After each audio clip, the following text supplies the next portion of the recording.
विजयवाड़ा में water management के कई नए उदाहरण बने हैं। अहमदाबाद में रिवर फ्रंट पर सफाई ने भी सबका ध्यान खींचा है। గౌరవ ప్రధానమంత్రి గారు భారత ప్రధానమంత్రి గారు మన్ కీ బాత్ కార్యక్రమంలో కూడా విజయవాడ మహానగరంలో ఇవాళ ఆంధ్రప్రదేశ్ విజయవాడ మహానగరంలో మంచినీటిని కొండ చెట్ట చివర ఉన్నటువంటి వ్యక్తికి కూడా మంచినీటి ఇచ్చేటటువంటి కార్యక్రమాన్ని ఆ విజయవాడ నగరపాలక సంస్థ అధికారులు నిర్వహిస్తూ ఉన్నారు. మరి వారిని ఆదర్శంగా తీసుకోండి.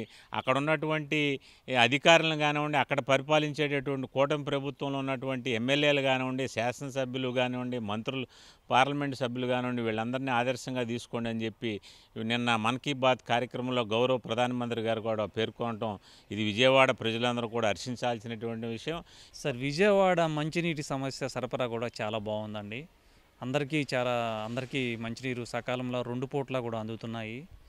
దాని గురించి ఎటువంటి ఇబ్బంది లేదు. కాకపోతే కొండ ఎగువ ప్రాంతాలకి వారికి, దిగువ ప్రాంతం వాళ్ళకి అందరికీ అందుతున్నట్టుగా అందుతున్నాయి. ఏమైనా చిన్న చిన్న సమస్యలు ఉన్నా ఇంకా రెక్టిఫై చేయొచ్చు. ఈ మధ్య మన ప్రధానమంత్రి గారు మోడీ గారు కూడా మన్ కీ బాత్లో ఈ విషయాన్ని మన విజయవాడ నగరం గురించి చెప్పి ఉన్నారు. నాకు చాలా ఆనందంగా ఉంది.